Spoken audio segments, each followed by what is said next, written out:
आज हम नॉवल के एपिसोड रीड करेंगे 100 टू 105। नफरत से बड़ी इश्क की इंतहा पाई मदीहा शाह।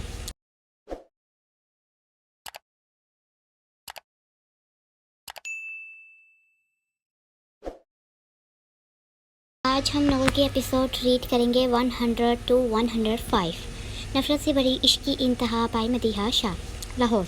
मिस्टर हबीब वेलकम। वो जो तैयार होते नीचे आई थी, सामने ही सरहान को जिम से आते देख सीढ़ियों पर ही खड़ी होती बोली, आज इतनी सुबह आँख कैसे खुल गई। सरहान मुलाजमा से जूस की बोतल पकड़ते सीधा उसके सामने आता खड़ा हुआ। बस आज जल्दी उठ गई यूनी में, आज क्लास लेनी है। काफ़ी दिन हो गए मुझे, आज को भी कुछ नोट सेंड करने हैं, यूनी से लेने हैं वो भी। वो सरसी से मुलाजमा को देखते जो नाश्ता लगाना शुरू हुई थी सरहान को बता गई, अच्छा तो मिसिज आपका चेहरा क्यों उतरा हुआ है। वो इसको वैसे ही देखते अब के कमर पे हाथ रखते साथ ही हल्के से दबा गया। और उसकी हरकत पर चूंकि जबकि वैसे ही खड़े हो इसको आंखें निकाली, प्लीज़ छोड़ो। वो जिसका सर चकराना शुरू हुआ था सरहान का हाथ कमर से हटाने की कोशिश करते साथ ही मुस्कुराते बोली, क्या हुआ। सरहान इसको अपने सर को पकड़ते देख फिक्र से एक सीढ़ी ऊपर कदम रखते करीब हुआ, कुछ नहीं बस ऐसे ही कुछ तबीयत ठीक नहीं लग रही। वो वैसे ही सरहान के गले लगी तो वो उसके ऐसे करीब होने पर हल्के से मुस्कुरा गया, तो यूनी मत जाओ, ऐसे करो आज कहीं भी मत जाओ, डॉक्टर को कॉल करूं। सरहान वैसे ही इसको अपने सार में दिए मोहब्बत से बोला। मुलाजमा जो नाश्ता लगा रही थी चोर नज़रों से अपने साहब और बेगम साहिबा को देख हल्के से मुस्कुराती किचन में घुसी, नहीं कोई ज़रूरत नहीं है, मैं बिल्कुल फिट हूँ, ये तो बस ऐसे ही कभी कभी हो जाता है। अभी चलो नाश्ता करते हैं, मुझे बहुत तेज़ भूख लगी है। और सरहान को मोहब्बत से देखते हाथ पकड़ आगे बढ़ी तो सरहान भी मुस्कुराते वैसे ही साथ क्या। मीरपुर। नाश्ता बन गया। आयत जो रूम में दाखिल हुई थी फरहान के अल्फाज सुन रुकी। हो गया है। वो पार्ट लहजे में जवाब पास करती तेज़ी से टेबल की तरफ बढ़ी ताकि वहाँ से लैपटॉप लेते जा सके। सुनो। फरहान जो ड्रेसिंग टेबल से वो उठाते टेबल तक गया था, आयत को जाते देख पुकारा, ये लो। वो एक लिफाफा उठाते उसकी तरफ बढ़ा गया। ये क्या। वो सवालिया नजरों से देख बोली तो मुकाबल आराम से चलते ड्रेसिंग टेबल की तरफ गया। ये फ़ोटोज़ हैं खूबसूरत नई मॉडल्स लड़कियों के, तुमने ही कहा था ना कि वो दूसरी शादी कर लो। अब के बोलते मुकाबल ने सलसी सी निगाह साख्त खड़ी स्थिति पर डाली जो शायद उसकी बात सुन शॉक्ड हुई थी। तो अभी सोचा क्यों ना तुम ही मेरा ये काम कर दो, इससे आसानी होगी। मुझे तुमसे बेइंतहा मोहब्बत है और मुझे उम्मीद है कि तुम मेरे इस काम में अच्छे से मदद करोगी। आखिर अब तुम चाहती हो कि मैं दूसरी शादी कर लूँ, अपना घर आबाद करूँ, चूँकि तुम तो कभी मुझे मेरा हक देने वाली नहीं। तो मैंने सोचा अब मैं बेचारा और कितना इंतजार कर सकता हूँ। फिर मेरे दिल में ख्याल आया कि तुझे शुक्र करना चाहिए, तेरी पहली बीवी ने इतना तेरे बारे में सोचा। तो बस अब मैंने तय कर लिया है, अगर मैं दूसरी शादी करूँगा तो तुम्हारी पसंद की लड़की से ही करूँगा। तुम बताओ, तुम अपने शोहर की दूसरी होने वाली बीवी को पसंद करोगी ना। मुकाबले नॉर्मल अंदाज में बोलते बालों में हाथ फेरते उसके बिल्कुल सामने आया। वो अपने शोहर की बातें सुन खामोशी से लिफाफा खोलने लगी जिसमें लातदाद खूबसूरत लड़कियों की तस्वीरें मौजूद थी। अरे ये क्या, तुमने इतनी अच्छी मॉडल लड़कियों की तस्वीरें नीचे फेंक दी, क्या करती हो। Life line. मुकाबल उसके हाथों को लड़खड़ाते देख चुका था जबकि जल्दी से नीचे बैठते ज़मीन से तस्वीरें उठाना शुरू की। लाइफ लाइन मैं, और अभी दूसरी शादी के लिए तैयार भी हो गया। कैसा इंसान है ये, जब भी लगता है मैं पूरी तरह इसको जान गई हूँ तभी कुछ ऐसा करेगा कि मेरी ज़मीन को हिला कर रख देगा। लेकिन आयत तुम ही तो ये चाहती थी, तो अभी ऐसे फ़र्क क्यों पड़ रहा है। दिल से आवाज़ आई तो वो खामोशी से उसके अमल को देखने लगी। पकड़ो और पसंद करो। मुकाबल सब पिक से उठाते तेज़ी से उसके नाजुक हाथ में थमा गया। कैसी लड़की पसंद करूं, वो उलझते धीरे से बोली जबकि आवाज़ मुश्किल से निकली थी। जैसी तुम हो वैसी तो वो बिल्कुल भी ना हो, हाँ बस इतनी खूबसूरत ज़रूर हो कि इसको देख मैं बहक जाऊँ। अब के मुकाबल ने बोलते जैसे दर से कोया था जबकि मुकाबल की बात पर उसकी भी पलकें भीगी थी जो मुकाबल की नज़रों से ओझल ना रह सकी। आंखों में पानी। वो तो मौके की तलाश में था। एक कदम उठाते उसके बिल्कुल सामने हुआ जबकि उसको बाजू से पकड़ते खुद के करीब किया। आए जो नजरें बिल्कुल भी ऊपर उठाना नहीं चाहती थी मुकाबल के ऐसे करीब आने से भीगी पलकें उठाते मुकाबल की नीली आंखों में देख के वो जैसे बहकना शुरू हुआ था। ये मोहब्बत ऐसे ही तो इसको बहका रही थी। वो मेरी आंख में कुछ चला गया था। वैसे भी वो इसको खुद में खोते देख नज़रों का दाविया बदलते ड्रेसिंग टेबल पर तस्वीरें रख गए। मैं तुमसे नाराज़ हूँ, कल वाली बात तुम तो भूल सकते हो लेकिन मुझे अभी भी तुम्हारी बेरुखी बातें याद हैं। मैंने कोई गुनाह थोड़ी किया था जो कल तुमने मुझे इतना बुरी तरह डांटा। अपना ये काम अब तुम खुद करोगे। वो चेहरे पर खुफ की सजाई बोली तो फरहान ने गौर से उसको मौजूद कल पर ले जाते देख दिल ही दिल में दाद दी। आई एम सॉरी कल के लिए। वो इसको वैसे ही आईने में से देखते गोया था और छोटा सा कदम उठाते बिल्कुल उसके पीछे आते रुका। आज जिसके बिल्कुल भीगी हुई थी वैसे ही निगाहें उठाते उसका अक्स देखा। मैं जानता हूँ तुम मुझसे अब ज़्यादा देर नाराज़ नहीं रह सकोगी। वैसे भी तुम्हें नहीं लगता कि तुम्हें मुझे मुबारकबाद देनी चाहिए। मैं अपनी नई ज़िंदगी में तुम्हें छोड़ आगे बढ़ने वाला हूँ। तुम मुझे कैसे छोड़ सकते हो। क्या मोहब्बत ख़त्म हो गई। आज जिसका दिल जोर से धड़का था मुकाबले के अल्फाज सुनते जिसे पलटते उसकी नीली नशीली आंखों में देखा। फरहान अच्छे से उसका दिल समझ गया था वो कैसे सड़ती थी। फरहान को देख दिल में जैसे सुकून आया कि फरहान सच कहता था, वो भी दूर जाना नहीं चाहती। मोहब्बत तो अभी भी है, तुम मेरे यहाँ हो। वो मोहब्बत से उसका हाथ पकड़ते दिल के मुकाम पर रख गया। आयत ने अच्छे से उसकी धड़कनें सुनी थी, दिल कैसे उसका धड़क रहा था। आयत की धड़कनें खुद तेज़ हुई, इतनी तेज़ कि वो इन धड़कनों की वजह से कांपना शुरू हुई। टांगे जैसे बेजान होना शुरू हुई थी, सांसें थम सी गई। ये दिल सिर्फ तुम्हारा है आयत, यहाँ कभी भी तुम्हारी जगह कोई नहीं ले सकता। इसीलिए तो बोला कि जिसको भी तुम पसंद करो वो लड़की ऐसी हो कि इसको देख बहक जाऊँ। बुरहान जो खुद खोने लगा था, आयत की बेगनी पलकें और काली स्याह आंखों में फैली सुर्खी देख दिल को काबू में करते वापस से फॉर्म में आया। वो भी अचानक से दूसरी लड़की का जिक्र सुन चुकी, जबकि वो पूरी तरह बदमजा हुई थी। दिल किया था कि अभी बुरहान को सबक सिखा देती। ठीक है, तुम्हारा काम कर दूंगी। वो मजीद वहाँ कुछ और सुनना नहीं चाहती थी, इसीलिए कहते वॉकआउट किया। वो उसके तेवर देख दिल में बेहद खुश होते जगा। माजी मीरजान साईं मुराद जो आईने के सामने खड़ा तैयार हो रहा था, अचानक से जन्नत के दुकाने पर नजरें फेरते बेड पर देखा। वो कंबल से निकलते बोझल चेहरा लिए उस तक आई और ड्रेसिंग टेबल के साथ टेक लगाते खड़ी हुई। मुराद ने वैसे ही गौर से उसका चेहरा देखा था। मैं इस बड़ी हवेली में बोर हो जाती हूँ, नाज भाभी लोग भी चले जाएंगे तो मैं क्या करूँगी? गोलू भी इनके साथ ही चला जाएगा। मेरा दिल यहाँ नहीं लगता। ऐसे करो ना, शबाना और अकराम भाई को बोलो नमरीन को लेकर कुछ दिन यहाँ आ जाएं। वो फरमाइशी अंदाज में बोलते मुकाबले को अपनी आने वाली तन्हाई बता गए। मीरजान साईं कुछ दिन उसके बाद मैं हर वक्त आपके पास ही रहने वाला हूँ। रात का दिल नहीं लगता। वो मोहब्बत से उसको कंधे से पकड़ते खुद के साथ लगा गया। वैसे भी शाह बहुत छोटा है, इसको नाज भाभी की ज़रूरत है। वो इनके बिना यहाँ तुम्हारे पास सारा दिन तो गुजार नहीं सकता, लेकिन रात में वो वैसे ही तंग करेगा जैसे कल किया था। वो कोई शाह नहीं है, गोलू है। वो बहुत शरीफ होगा। जन्नत जो मुकाबल की बात समझ चुकी थी, सरहान को गोलू कहते रात को हल्के से मुस्कुराने पर उकसा गई। मेरी मीरजान साईं, मेरे लिए वो शाही है। मैं चाहता हूँ वो मेरी परछाई बने। रात मोहब्बत से उसके गालों को बारी बारी चूमते आजके से गोया, कभी भी वो तुम्हारी वो परछाई नहीं बन सकता जो तुम हो। जितना उसमें सब्र है ना, उतना किसी में नहीं है।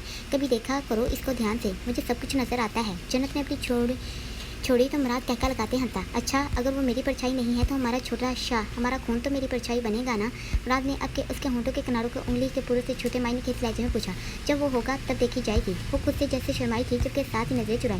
मीरजान साईं, मुझे बिल्कुल तुम्हारे जैसी परी चाहिए। वो मोहब्बत से उसके होंठों को चूमते साथ ही ख्वाहिश अया कर गया। तो वो जो पहले उसकी हरकत पर बोलने वाली थी, फरमाइश सुन नीली आंखें झपकाते घुमा गए। मुझे बिल्कुल तुम्हारे जैसा बेटा चाहिए, जो मेरे पास हर पल रहे, जिसके साथ मैं अपनी सभी बातें कर सकूँ। वो भी मोहब्बत से बोलते अपने दिल की ख्वाहिश बयान कर गई, जबकि मुराद जिंदगी से भरपूर मुस्कुराया। हाल यस सर, आपने बुलाया? हाशिम जो बुरहान के कैबिन में दाखिल हुआ था, आते ही पूछा। जुलेखा को लाहौर मलक के हवाले कर दो, इसकी एक टीम आएगी लेने। ध्यान से अच्छे से चेक करके इनको जुलेखा दे देना। बुरहान ने असद संजीदगी से एक एक लफ्ज़ पर जोर डालते गोया। तो हाशिम मौका मिलते ही काम फार करने का सोचते वहाँ से गया। सर काम हो गया। काशिफ जो हाशिम के निकलते ही कैबिन में आया था, फ़ोन को पॉकेट में रखते बुरहान को आगाह किया। गुड, ये न्यूज़ कल तक मीडिया में फैलती नजर आनी चाहिए। बुरहान जो उठते खड़ा हुआ था, खुशी से उसके कंधे पर हल्के से टपकाते आगे बढ़ा, चूँकि इसको कुछ सियासी लोगों से मिलने जाना था। खादम बात सुन। हाशिम जो अभी अपनी गाड़ी तक पहुंचा था, खादम को कार्ड्स के साथ तैयार देख पुकार गया, तो वो एक नज़र सभी कार्ड्स को देखते उस तक आया। काशिफ जो करीब ही खड़ा था, फ़ोन पर मैसेज करते हाशिम के करीब हुआ। चौहान याद है ना, मुल्तान वाले? हाशिम ने प्रयास करते जानना चाहा। हाँ अच्छे से, वो लफ्ज़ी जुमले में बोलते खामोश हुआ। आज इसका सब कुछ गिर गया है, वो पूरी तरह तबाह हो गया है। ये समझ लो कि दुश्मनी की नई लहर आस पास भड़कने वाली है।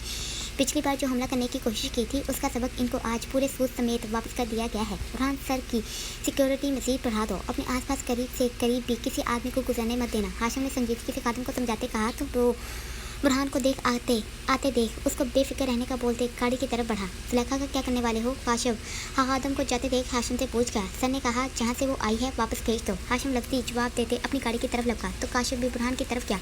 आखिर इसको भी साथ ही जाना था। लाहौर अभी ऐसे क्यों इतना नर्वस हो रही है? वो जो आज दूसरे दिन हया के लिए यूनी आई थी, इसको नर्वस और घबराते देख तनकर पूछा। यार अगर इसको शक हो गया तो? हया ने इतना पूछते साथ ही माथे पर आया पसीना साफ किया। कुछ नहीं होगा, ज़्यादा सोच मत, जितना तू सोचेगी दिमाग इतना ही तुझे उलझाएगा। ये रंग कहाँ रह गया है? वो गेट की तरफ देखते बैग से फ़ोन निकालते नमक ला गए। तो यहाँ क्यों खड़ी है? अनार जो हया के साथ ही खड़ी थी, गुस्से से हया को बोली, तो हया ने चुटकी सी तीखी निगाह अनार पर डाली। मेरा मतलब तू अपनी क्लास में जा और फिर मुस्कुराते वो कर चुका है, तो अयान लोगों के साथ होनी चाहिए जब अरहम वहाँ तुझे लेने आएगा, समझी? अनार ने अब के इसको बाजू से पकड़ के आगे की तरफ धकेला कि वो यूनी के अंदर जाए। ठीक बोल रही है, तू जा। वो फ़ोन कान से लगाई वैसे थके अंदाज में चलती एक नज़र आसमान पर खड़े सूरज को देख दरख्त के नीचे हुई। हया तेजी से अंदर गई थी ताकि फिर पुरस्कून होती अपना काम शुरू कर सके। हाँ कहाँ हो तुम? जैसे ही फ़ोन पिक हुआ वो तेज़ी से बोली। अच्छा मेरी बात सुनो, टाइम से वहाँ से फारग होते यहाँ पहुँच जाना।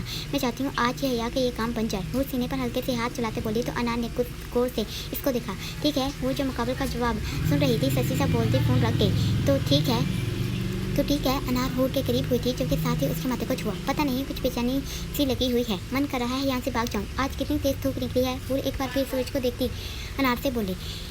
हाँ यार, गर्मी आए दिन बढ़ रही है। मई है बिल्कुल इस मुल्क की महंगाई की तरह।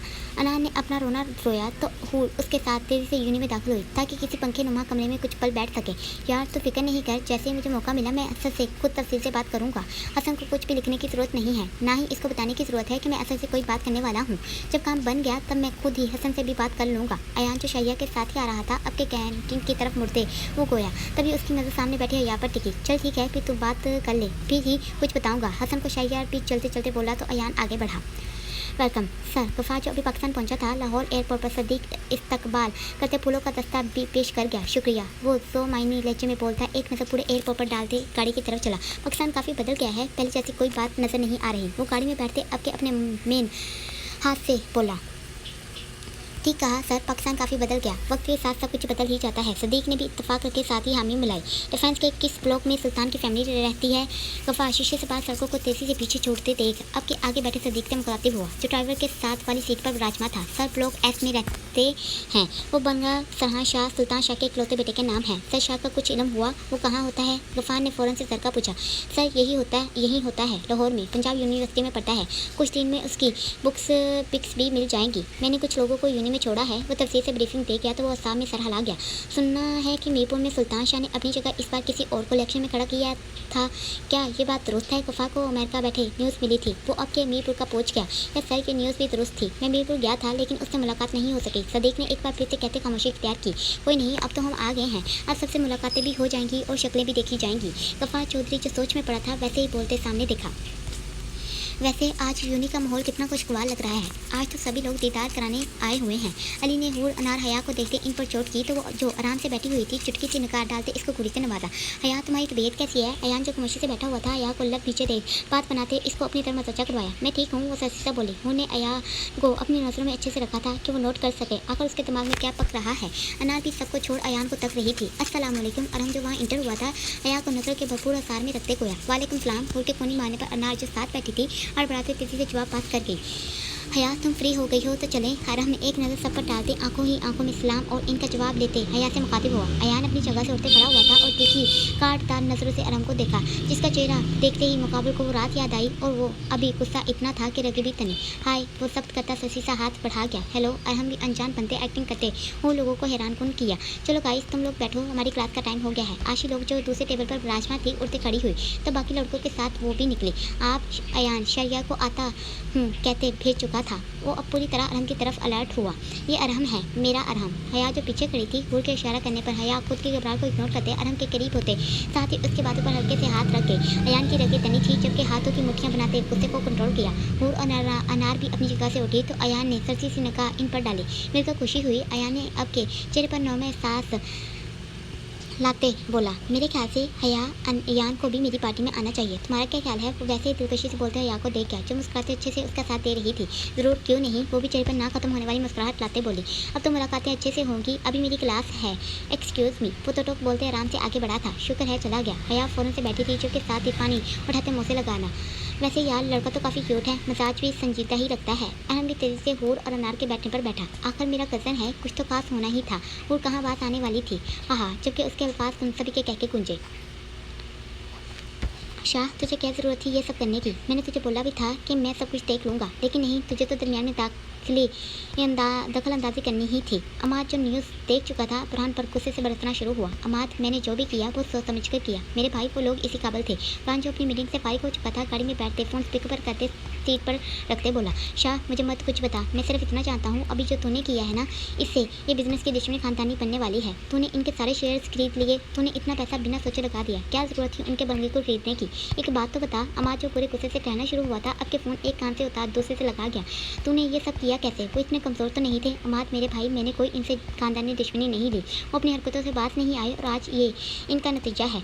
उस दिन मुझ पर भी इन लोगों ने ही हमला करवाया था और ये तू अच्छे से जानता है। अगर आज ये ना करता तो इसकी जगह फिर मैं सजा में इनको मौत देता। बुरहान अमाद की बात काट सपाट होते गया तो अमाद ने बिना आगे सुने फ़ोन बंद किया। बुरहान समझ गया था कि वो नाराज़ हो चुका है। बुरहान ने जल्दी से फ़ोन उठाते दोबारा कॉल मिलाई। अमाद भी ना, बुरहान खुद से बड़बड़ाते दोबारा से कॉल मिला गया जबकि अपनी यार की नाराज़गी क्या सोचते हल्के से लब मिलाते हंसा। सरहान कहाँ है तू? प्लीज़ मेरी अमाद से बात करवा दे। बुरहान जो सरहान को कॉल मिला गया था उसके फ़ोन पिक करते तेजी से बोला, सॉरी यार मैं ऑफिस से मैं ऑफिस में नहीं हूँ, यूनी आया हूँ अभी। फरहान जो यूनी पहुँचा ही था वैसे ही चलते साथ ही फरहान को बताया, तो यूनी में क्या कर रहा है, तेरा यूनी तो ख़त्म नहीं हो गया। फरहान यूनी सुन हैरान हुआ तो अगला सवाल पूछा, यार मैं यहाँ हूर के लिए आया हूँ, सोचा इसको पिक करते घर जाऊँ। ओह आई सी, तो तुम मेरी बहन के ड्राइवर बने हुए हो। फरहान शरारत से बोलते साथ ही अपनी कई बात पर महफूज हुआ। हाँ वेरी फनी, अब ऐसी भी बात नहीं है। फरहान जो यूनी में दाखिल होते सभी आसपास से गुजरते तलबा को देख क्या था वैसे ही चलते कैंटीन में दाखिल हुआ। जैसे ही वो दाखिल हुआ सामने ही हूर, हया, अनार, अरहम के साथ नजर आई। तुझे माँ से क्या बात करनी थी? फरहान अनजान बंदे यानी अरहम को हूर के साथ खिलखिलाते हंसते देख ब्राउन आंखें सकड़ लंबे लंबे ढक पड़ना शुरू हुआ ताकि फ़ौरन से करीब पहुंच सके। यार वो मुझसे थोड़ा नाराज़ हो गया है, बस इसीलिए बोल रहा था। चल फिर तू हूर को पिक कर ले, मैं फिर से इसको फ़ोन मिलाता हूँ। फरहान इतना बोलते फ़ोन काट दोबारा से अम्माद को कॉल मिलाना शुरू हुआ। हूर अपने पीछे देख, सरहान जीजू आ रहे हैं। अनाज जो सरहान को देख गई थी हूर की बाजू को हल्के से पकड़ते खींच बोली, तो हूर जो अरहम के साथ बात करते हंस रही थी वैसे पलटते पीछे देख गई। वो बिल्कुल उसके सामने आते रुका था, मुकाबले की नजरें हनोज अरहम पर टिकी हुई थी। आप यहाँ? हूर हैरान सी होते सरगोशी करते मुकाबले खुद को देखने पर उकसा गई। मैं तुम्हें पिक करने आया था, सरहान ने सच्ची सा जवाब देते फिर से सामने देखा। कैसे हैं सरहान भाई? हया मुस्कुराती आगे हुई तो सरहान ने भी मुस्कुराते जवाब पास किया। इनसे मिले, ये मेरे फ्रेंड हमारे साथ ही काम करते हैं। हूर ने अरहम को देखते सरहान से तारुफ करवाया तो दोनों ने हाथ मिलाए। चले, सरहान फ़ौरन से बोला तो हूर बैग लेते सरहान की बाजू पकड़ गई। चलो फिर बाद में मुलाकात होती है। हूर हया और अनार को देखते आंखों से बोली तो वो भी मुस्कुराती अरहम के साथ गई। ये लड़का तुम्हारा दोस्त कब से है? सरहान गाड़ी में बैठते ही चेहरे पर सख्ती लिए प्रयास कर गया। अभी कुछ महीनों से। क्यों? वो बताते साथ ही पूछ गई। कुछ नहीं, बस ऐसे ही पूछा। वो बिना हूर को देखे आराम से गाड़ी का इंजन स्टार्ट कर गया।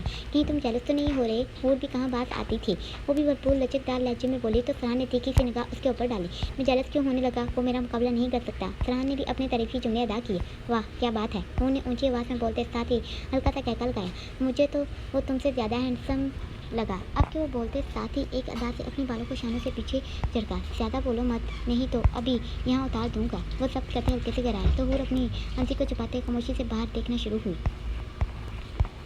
मुल्तान। भाई इस बुरहान शौक में छोड़ूंगा नहीं, इसने जो हमारे साथ किया है उसकी सज़ा सिर्फ मौत है, सिर्फ मौत। बहरोज चौहान का छोटा भाई गुस्से से आग बगोला होते सामने पड़े टेबल पर गुलदान मारते पीछे इच्ची कर गया तो वो जब्त करते सूफी से उठा। इतना जल मत, डोंट वरी, मैंने उसका बंदोबस्त कर दिया है। वो कल का सूरज देख नहीं पाएगा, सीने में मारूंगा। इस बार सरे आम अपनी वैश्य ताकत मीर उसके शहर में दिखाऊंगा। अगर उसका गुरूर ना तोड़ा तो मेरा नाम भी बहरोज चौहान नहीं। उतारते अपने भाई को बोल फ़ोन लेते वहाँ से वॉकआउट करते गया। अगर इस बार कोई गलती हुई तो मुझसे बुरा कोई नहीं होगा। मुझे उसकी मौत की खबर हर न्यूज़ चैनल पर नज़र आनी चाहिए, लेकिन फिर भी वो किसी भी तरह बच ना पाए। अगर वो बचा तो तुम सबकी सांसें अपने हाथों से छीनूंगा। फिरोज फ़ोन पर बड़कते अपने आदमियों में को हुक्म दे चुका था। वो लोग भी उसका काम करने के लिए उम्मीद तलाए आगे बढ़े थे। फरहान शाह कितनी बार बचोगे? इस बार तुम्हें किसी भी कीमत पर जिंदा नहीं रहने दूंगा। वो सिगरेट की डब्बी उठाते एक दस सिगरेट निकाल मुँह में रख नफरत अंगेज लहजे में खुद से बड़बड़ाया। माजी काका कौन सी सोच में गुम हो? राजू कब से दादा बख्श को बात लगा रहा था, अब के इसको जोर से आवाज़ देते भाग कर आने पर मजबूर कर गया। मैंने कहाँ गुम होना है छोटे बाबा साईं, बस ऐसे ही बैठे बैठे सोचें खुद जहन पर हावी हो जाती हैं। दादा बख्श वैसे ही बोलते आराम से मुराद के करीब होते बैठा। काका अगर कोई परेशानी हो तो आप मुझसे शेयर कर सकते हैं। आप जैसा इंसान मैंने अपनी ज़िंदगी में कहीं नहीं देखा। जितने आप वफादार हो इतना कोई किसी का वफादार नहीं हो सकता। आप मेरे लिए मेरे दोस्त से भी बढ़कर हो। मुराद मुस्कुराते दादा बख्श के कंधे पर हाथ धर के तो दादा बख्श का चेहरा भी मुस्कुरा उठा। वैसे बाबा साईं मेरी बात माने तो अभी कुछ वक्त के लिए जनत बीबी को यहाँ फार्म हाउस में मत रखें। यहाँ खतरा बढ़ता जा रहा है, सियासी लोग ज़्यादा आते हैं। जनत बीबी और आप दोनों को कुछ वक्त मुल्क से बाहर चले जाना चाहिए, अभी यहाँ बहुत खतरा है। दादा बख्श ने सोचते खोया। काका अब मैं इन लोगों की तरफ नहीं बढ़ता, इसीलिए वो लोग ज़्यादा सर पर चढ़ रहे हैं। उन्होंने पहले हमारे गाँव के आदमियों को मारा, वो कोई बात थी जिस वजह से वकाश राज ने इतना कुछ किया।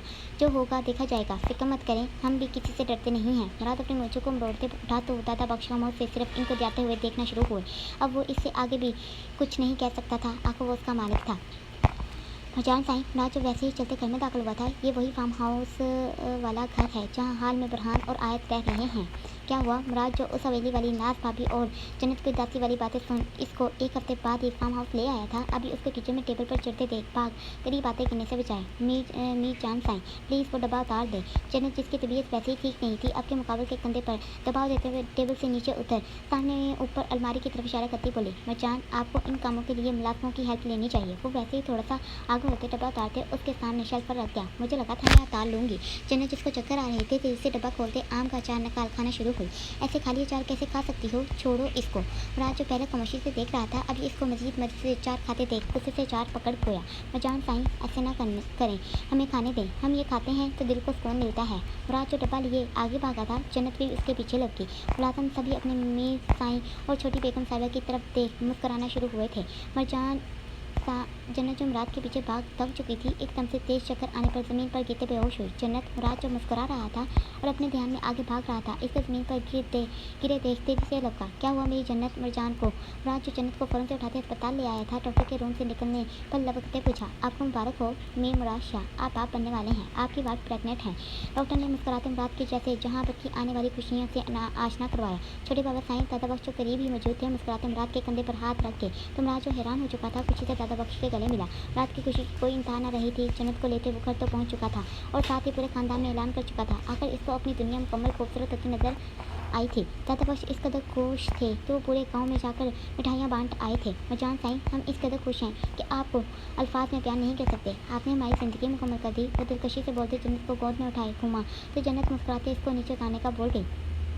मेरी जान साईं, अब मेरा छोटा शाह आने वाला है, मैं बता रही हूँ। मैं इसको इस कदर मोहब्बत दूंगी कि आप जेलस फील करोगे। जन्नत जो मुराद की गोद से नीचे उतर चुकी थी, बेड पर बैठते अपने प्लान बताए, जबकि वो ऊँटों की तरह इसको घूमना शुरू हुआ। मेरी परी आने वाली है, वो भी मायने खेस होते गोया। अच्छा मरजान साईं, जो भी आए मुझे मेरे दिलो जान से कबूल है। जिसको भी अल्लाह ने हमारे नसीब में लिखा है वही मिलने वाला है।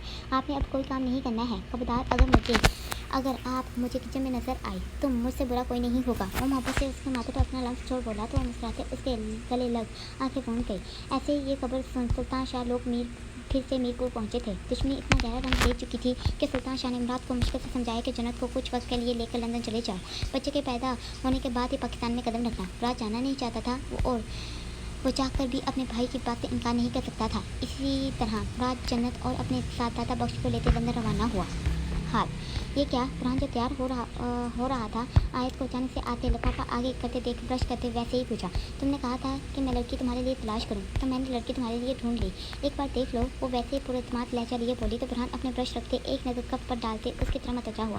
दोनों की नजरें मिली थी। उसकी काली से आंखें बिना किसी तासुर लिए चमकती नजर आई थी। मुकाबले की नीली आंखों में मोहब्बत की जगह गुस्से ने अपना ढेर डाला।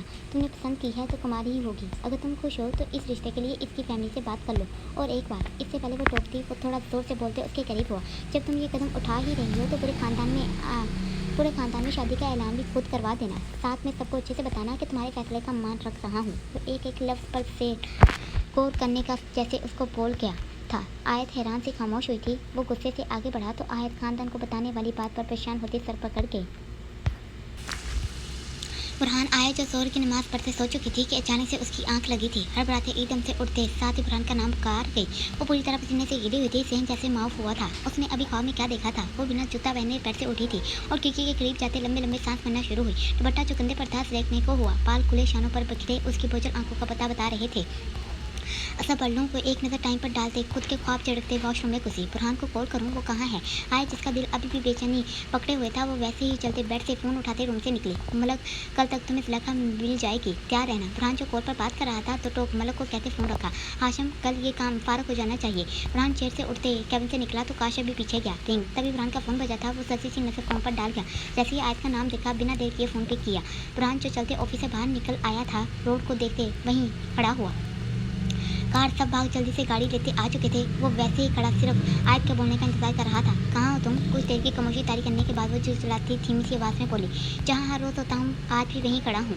वो वैसे ही फ़ोन कान से लगाए कार को सब्र करने का बोलते इन सब में से थोड़ा दूर होते खड़ा हुआ। बुरहान आयत ने घबराते दिल से मुकाबले का नाम लेते जैसे उस पर अपनी मोहब्बत का सहर गिराया। वो जो फ़ोन कान से लगाए बहुत गौर से उसकी सांसें सुन रहा था, अपना नाम सुन दिल को तड़पा गया। बोलो, वो मोहब्बत से खोया तो आयत की आंखें बिना किसी वजह से भरी।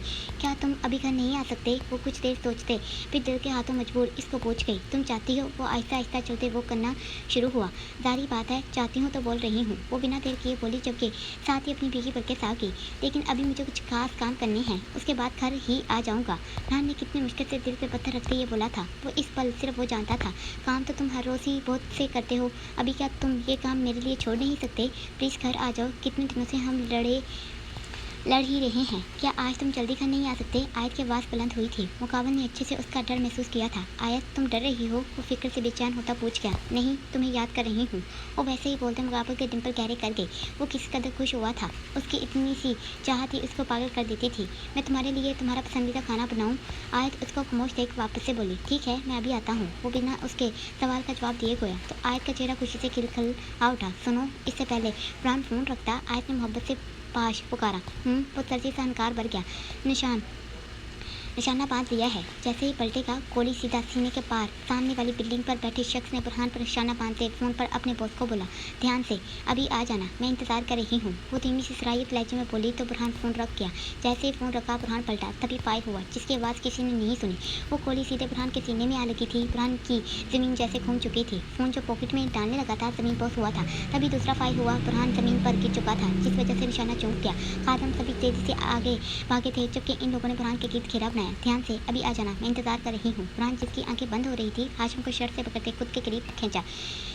इसके बारे में घर नहीं, बुरहान के अल्फाज नहीं टूटे थे और वो आंखें बूंद गया था। खादम लोग जल्दी से गाड़ी में सवार हुए थे और बुरहान को लेकर अस्पताल की तरफ भागे। बुरहान का खून बहुत तेजी से बह रहा था। वो लोग पूरी तरह घबरा चुके थे। सर, काशिफ ने अमाद को कॉल मिलाई थी और बुरहान के बारे में सबसे पहले अमाद को ही बताया। काशिफ, फार्म हाउस फोन मत करना। बुरहान सर नहीं चाहते आयत मैडम को ये पता चले। काशिफ जो घर कॉल मिलाने लगा था, खामोशी से ड्राइवर को गाड़ी तेज करने का बोल गया। वो चंद मिनटों बाद ही अस्पताल पहुंच गए थे और मीडिया पानी की तरह वहाँ पहुंची थी। वो लोग बुरहान को अस्पताल में ले गए थे। ये बुरहान अभी तक आया क्यों नहीं? आयत जो मुसलसल उसके इंतजार कर रही थी, मगरब की अजान सुन खुद से बड़बड़ाई, क्योंकि जब उसकी बात हुई थी बुरहान से तब असर का टाइम था। वो बुरहान के लिए खुद अपने हाथों से पास्ता बना चुकी थी। वो हल्की आँच करते लोन में निकल आई, क्योंकि उसका दिल कुछ बेचैन सा था। वो अंदर अंदर खुद से घबरा रही थी। आया जो लोन में आ बैठी थी, चंद कार्ड्स को फोन पर कुछ देखते आपस में सरगोशियां करते देख उठी, क्योंकि वो सरसी सी निगाह आयत पर भी डाल रहे थे। आयत को इनका ऐसे देखना बिल्कुल भी अच्छा नहीं लगा था। वो तेजी से घर में वापस दाखिल हुई थी और फोन उठाते बुरहान को कॉल मिलाई। उसका नंबर बंद जा रहा था। आकर फोन टूट चुका था। कॉल कैसे लगती? हेलो, अस्सलाम वालेकुम पापा। आयत जो अभी वापस से कॉल लगाने लगी थी बुरहान को कि अकराम का फ़ोन पिक करते साथ ही सलाम दुआ की। आयत, बेटा तुम कहाँ हो? बुरहान कैसा है? अकराम जो फिक्र से बोले थे बुरहान का पूछ इसको हिला के। बुरहान कैसा है? मतलब वो ठीक है अल्हम्दुलिल्लाह, वो तेज़ी से बोली थी, जबकि दिल में एक अनजान सा खौफ उठा। बेटा ये न्यूज़ क्या हुआ पापा? इससे पहले अकराम अपनी बात मुकम्मल करते आयत ने कांपती आवाज़ से पूछा। हम लोग निकल चुके हैं, अल्लाह सब ठीक करेगा। अकराम ने अपने बेटे को जैसे हौसला दिया। पापा आप क्या बोल रहे हैं? मुझे कुछ समझ नहीं आ रही। आयत की आवाज़ कांपती जैसे दिल को धक धक धड़कना शुरू हुआ था। तभी मुलाजमा भागते आयत के पास आई थी और बोली कि छोटी बीबी न्यूज़ में छोटे साहब का दिखा रहे हैं। आयत फ़ोन रखते डरते रिमोट उठाते न्यूज़ चैनल पर लगा गई। सामने बुरहान को जब खादम लोग अस्पताल लेकर पहुंचे थे, आयत को मंजर नजर आया। वो साख्त होती मुंह पर हाथ रख गई, आंखों से बेआवाज़ आंसू गिरना शुरू हुए। आयत को लगा था तो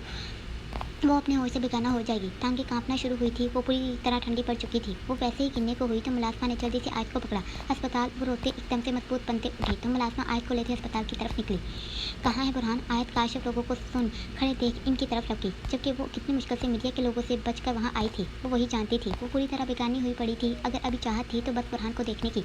आयत मैडम, सर को अभी डॉक्टर देख रहे हैं। जिस्म के जिस हिस्से में गोली लगी है वहाँ कहाँ लगी गोली? आयत, जिसकी आंखें मुसलसल बह रही थी, तेजी से धारती पूछ गई सीने में। वो डरते इतना ही बोल पाए। तभी डॉक्टर रूम से बाहर आए थे। हमें इन पेपर्स पर साइन चाहिए ताकि हम मिस्टर बुरहान शाह का ऑपरेशन करते गोली निकाल सकें। आप लोगों ने अभी तक गोली नहीं निकाली? कैसे डॉक्टर हैं आप? ऐसे जो डॉक्टर को देख गिराई थी गुस्से से पेपर्स पकड़ गई। मिसेस बुरहान, एक बार पेपर्स पढ़ लें। लेडीज डॉक्टर आपके आगे हुई तो आयत ने चूम कर उसकी तरफ देखा। मेरे पास इतना टाइम नहीं है, पेन दे। वो दाढ़ी थी। मिसेस बुरहान, इसमें लिखा गया है कि अगर ऑपरेशन के दौरान इनको हम बचा नहीं सके तो उसके जिम्मेदार हम नहीं होंगे।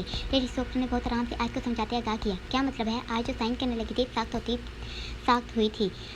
होती थमी। देखिए मिसेस बुरहान, मिस्टर बुरहान शाह की जान खतरे में है। हमें जल्द से जल्द इनका ऑपरेशन करके गोली निकालनी होगी।